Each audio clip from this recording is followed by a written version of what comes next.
Halo teman-teman, kita jumpa lagi. Di video kali ini saya akan coba membahas sebuah pertanyaan ya. Pertanyaannya adalah, "Bang, tolong bahas broker forex yang curang. Saya baru terjun di forex, tapi merasa ada kejanggalan di sistem forex. Contoh, nilai tukar AUD USD 0,69, tapi di forex jadi 0,69 sekian sekian sekian. Ada 99 poin atau pip yang bisa dimanipulasi oleh broker.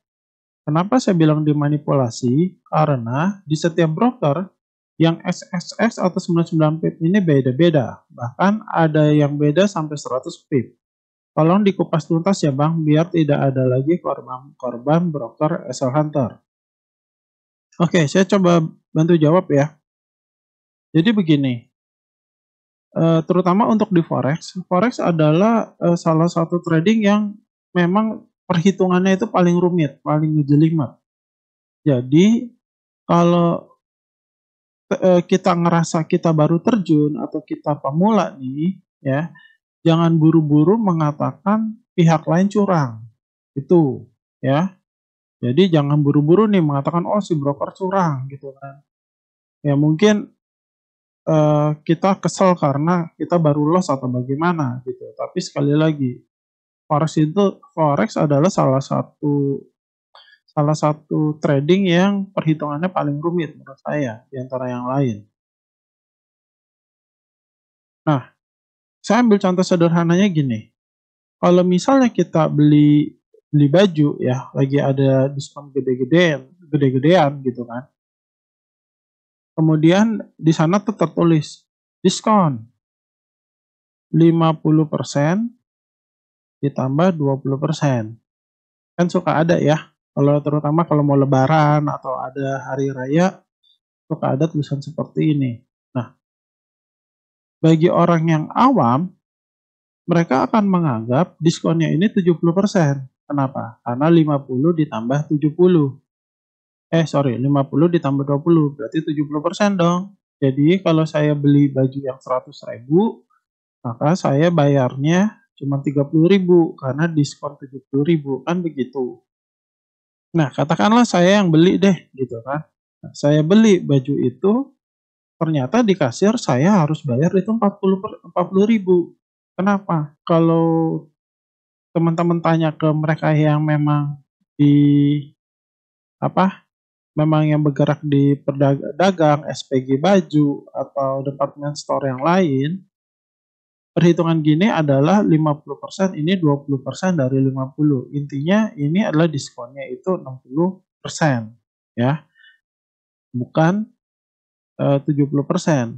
Nah, jadi kalau kita tiba-tiba pas nyampe ke kasir disuruh bayar 40.000 terus kita bilang department store-nya curang, ya takutnya nanti kita yang diketawain ya kan. Karena bukan department store-nya yang curang, kitanya yang nggak ngerti cara ngitungnya. Itu satu. Kedua, nah di sini kan dikatakan bahwa ada manipulasi ya, dan manipulasi ini kan dalam arti negatif gitu ya. Karena harga buntutnya ini beda-beda, bahkan bisa sampai 100 pip. Jadi ada manipulasi karena harga antar broker itu berbeda-beda, begitu kan? Ya. Ada manipulasi karena harga antar broker itu berbeda-beda. Oke, jadi gini, misalnya saya mau beli Indomie rasa ayam bawang di kota saya, dimanapun saya beli Indomie rasa ayam bawang itu, maka produknya pasti sama, karena sama-sama bikinan PT Indofood, begitu kan? Tapi masalahnya kalau saya beli ke warung A, bisa saja satu bungkus itu harganya 2.500.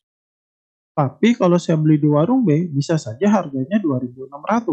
Ada selisih harga 100 perak. Nah, itu wajar kan? Kita temui itu sehari-hari gitu kan. Tapi ada nggak yang mengatakan bahwa warung B melakukan manipulasi harga karena seharusnya 2.500? Kenapa? Karena warung A dia bisa jual di harga 2.500. Kayaknya saya belum pernah tuh ketemu kasus seperti itu. di kehidupan sehari-hari kita eh, terima-terima aja tuh warung menjual harga selisih harga 100 perak, 200 perak. Sah-sah saja, nggak ada masalah kan? Kita tidak bilang itu sebagai manipulasi harga. Yang ingin saya katakan adalah broker itu ya seperti money changer. Kita pergi ke money changer yang satu dengan money changer yang lain, itu pun pasti ada perbedaan harga. Anda mau beli US dollar di money changer A, dan kemudian Anda masuk ke money changer B, itu bisa saja ada perbedaan harga. Gitu. Nah, ini saya ambil contoh. Ini adalah kurs mata uang tanggal 24 Agustus, ini Bank BCA. Yang ini adalah Bank Mandiri, ya. Katakanlah kita, ini saya cerita dulu, ini adalah special rate, titik counter, banknote. I-rate, titik counter, banknote ya, berarti urutannya sama ya. Nah, katakanlah kita mau beli US dollar. Antara Bank BCA dan Bank Mandiri pun harganya beda loh, 14.700. 14.670. 14 jualnya di 14.700, dia di 14.850. Ya kan? 14.450, 435. 14.935, 14.950. 14.450, 14.530, beda. 15.030, 14.950. So, kalau Anda mau beli US dollar pun, bahkan di Bank BCA dan Bank Mandiri pun, itu ada perbedaan harga. Tetap ada disparitas harga. Ya kan? Jadi kalau mau dibilang broker forex ini memanipulasi harga, benar. Mereka memanipulasi harga dalam artian mereka menyeting harga. Mereka mau jual di harga berapa nih? Mereka mau beli di harga berapa nih? Broker ini punya hak untuk menentukan harga. Sama dengan BCA, dia punya hak kalau dia mau jual di harga, kalau banknotes-nya 4530. Kalau dia mau jual di 15.030, dia beli di 14.530. Kalau e-rate-nya, dia belinya di 14.670, dia jual di 14.700. Ketika BCA menetapkan harga ini, dia nggak perlu memastikan bahwa Mandiri lu buka harga berapa, lu harus sama ya sama gue. Enggak kan? Nggak ada omongan kayak begitu kan? Nah, setiap toko, setiap tempat berhak menentukan harganya berapa. Tinggal kita sebagai pembeli mau beli di mana. Atau kalau kita mau ngejual US dollar, kita mau jual di mana? Mau di BCA atau mau di Mandiri, terserah kita. Kita yang nentuin, gitu. Ya kan? Jadi disparitas, kalau dibilang manipulasi adalah menyeting harga, iya. Tapi tidak hanya broker yang menyeting harga. Bank menyeting harga, toko menyeting harga, warung pun menyeting harga. Dia mau jual barang dagangan dia di harga berapa, begitu. Oke ya, ini soal manipulasi. Nah, kemudian perbedaan harganya bisa nyampe 100 pip dari 0,9. Sebelumnya saya mau pastikan dulu begini. Ada beberapa teman, terutama yang masih pemula, mereka ini sering salah soal poin dan pip, begitu. Kan dia tulisnya nih 0,69 XXX ya, di mana X-nya ini kan bisa jadi 999 poin gitu. Oke, nah supaya tidak terlalu rumit, saya gantinya jadi 123. Nah, kalau 99 poin ini kan berarti kan X yang terakhir. Kalau di sini di angka, oke lah kita XYZ deh gitu ya. 0,999 poin. Nah, kalau yang di Z ini memang poin, tapi ini bukan pip, ini pipet. Pip itu ada di posisi Y. Jadi kalau 99 poin ini sama dengan 99,9 pip gitu. Detailnya kalau mau tahu lebih jelasnya, silakan teman-teman cek video saya yang mengenai belajar forex, apa itu pip kalau saya nggak salah ya. Nah, nanti silahkan dicek aja sendiri. Nah, tapi katakanlah teman kita mengatakan benar, ada perbedaan antara broker yang satu dengan broker yang lain itu bisa sampai 100 pip, katakanlah seperti itu. Jadi kalau 100 pip itu kan dari 0,6900 ke 0,700. Ini 100 pip. Karena selisihnya ini deh nih. 0,700 dikurangi 0,6900. Ya kan? 0,01. Nah, ini pip ya. Nah, kalau memang terjadi perbedaan antara broker yang satu dengan broker yang lain itu 100 pip, di mana 100 pip ini memang cukup besar untuk hitungan trading forex, sekali lagi ini adalah hak kita, kita mau beli apa kita mau melakukan transaksi atau enggak gitu kan, kita tidak larang gitu ya, apa kita tidak dipaksa gitu kan. Tapi sebenarnya seberapa besar sih 100 pip ini gitu ya. Nah, ini kan 100 pip ya. Jadi kalau 100 pip ini kan adalah 0,01. 0,01 dibagi 0,69 dikali 100% ya. Ini perbedaan harganya adalah di 1,4%. Oke. Nah, kita lihat perbedaan antara BCA dan Mandiri, yang paling besar ini kan yang ini nih, rate-nya yang jual ya. Di sini 14.700, ini 14.850. Nah, berarti ini perbedaannya adalah 150 perak, 150 rupiah per 14.700 dikali 100%. Perbedaannya di 1%. So, sebenarnya tidak terlalu besar-besar juga gitu loh, 100 pip ini. Nah, kalau kita lihat misalnya kayak kita belanja di warung, ya kan? Kan sering tuh terjadi beda harga adalah 100 perak dari harga berapa? 2.500, ya kan? Karena ada satu warung yang jual di harga 2.500, yang satu jual di harga 2.600. Jadi perbedaannya 100 perak per 2.500 kali 100%. Nah, ini adalah sebesar 4%.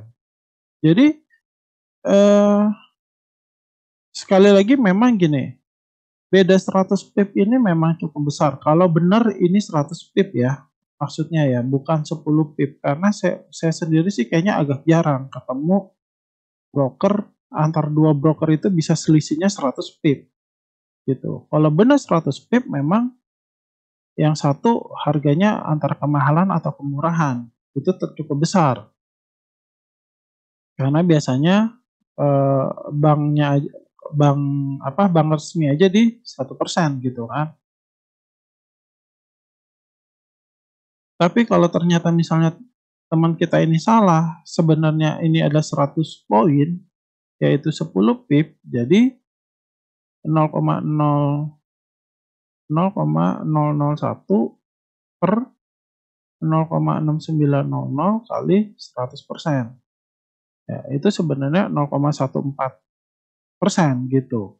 Cuman karena informasinya agak kurang, jadi ya oke lah, kita anggap kalau memang benar 100 pip, memang ini cukup besar. Teman-teman sekali lagi punya hak untuk memilih, pilihlah broker mana gitu, ya kan? Karena kita tidak pernah dipaksa untuk buka posisi, kamu harus buka posisi ya, gitu kan? Enggak. Itu adalah hak kita mau buka posisi atau tidak. Oke.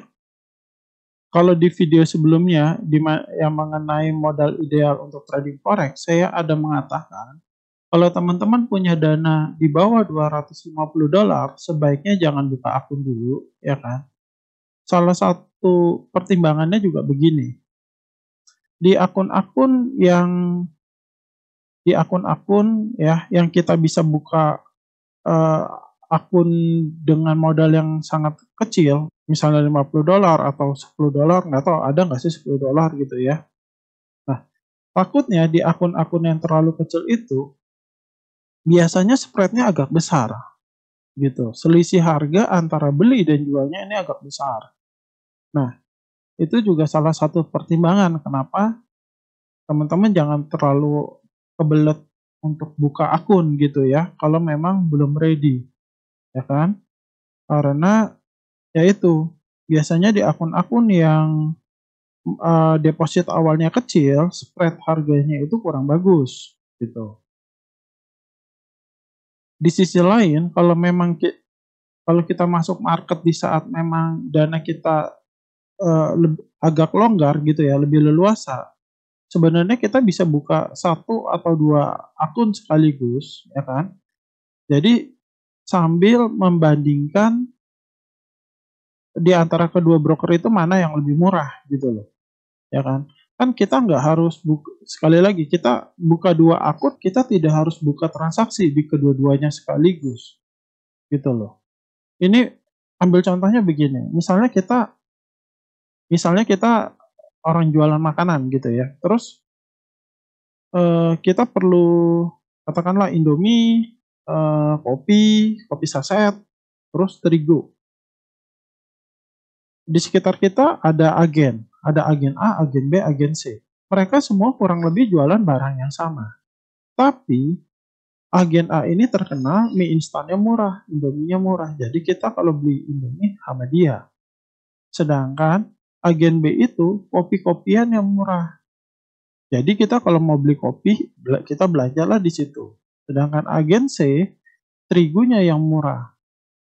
Kita sebagai pedagang, kita kan tetap bisa trading ke antara 3 agen ini, kita bisa dagang, ngambil barang sama 3 agen ini. Nah, kalau modal kita lebih longgar, kita kan bisa pilih dong, oh kalau yang ini nih dia murahnya terigu, yang agen C murah terigu. Jadi kalau gua mau beli terigu, gua ke agen C. Gua nggak bakalan beli kopi di agen C. Gua nggak beli kopi di agen C. Kecuali kopi di agen B habis. Baru saya bandingin lah antara A sama C mana yang lebih murah. Kurang lebih begitu. Jadi kan eh, balik lagi, trading forex itu kan dagang gitu ya.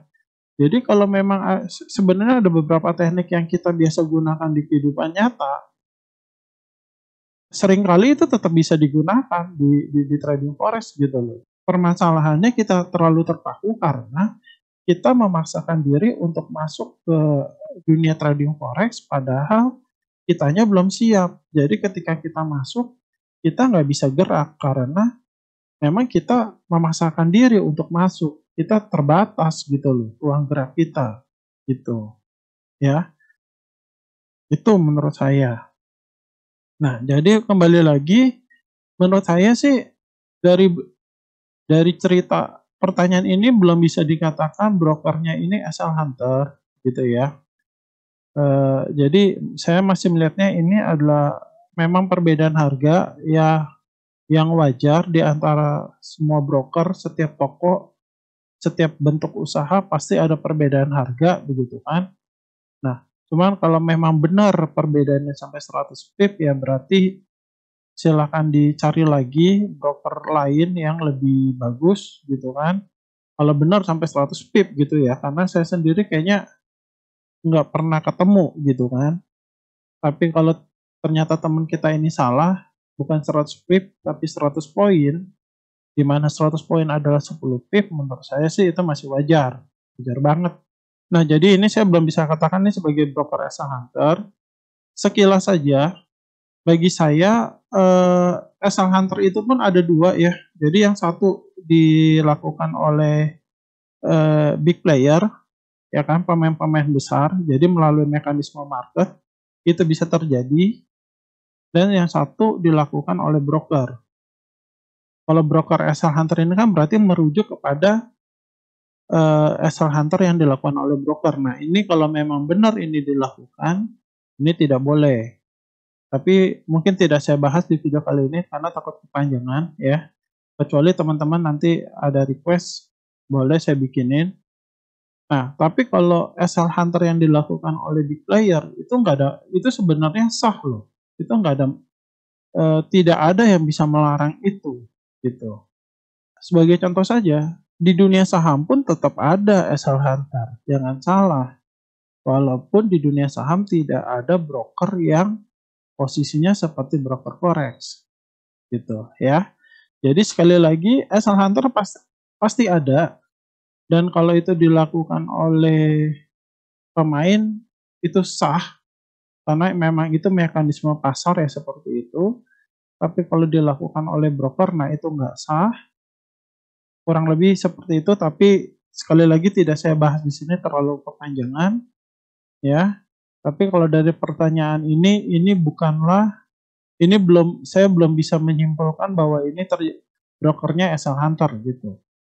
Oke teman-teman, saya rasa cukup sampai di sini dulu. Terima kasih sudah menonton video ini. Sampai jumpa lagi di video-video selanjutnya.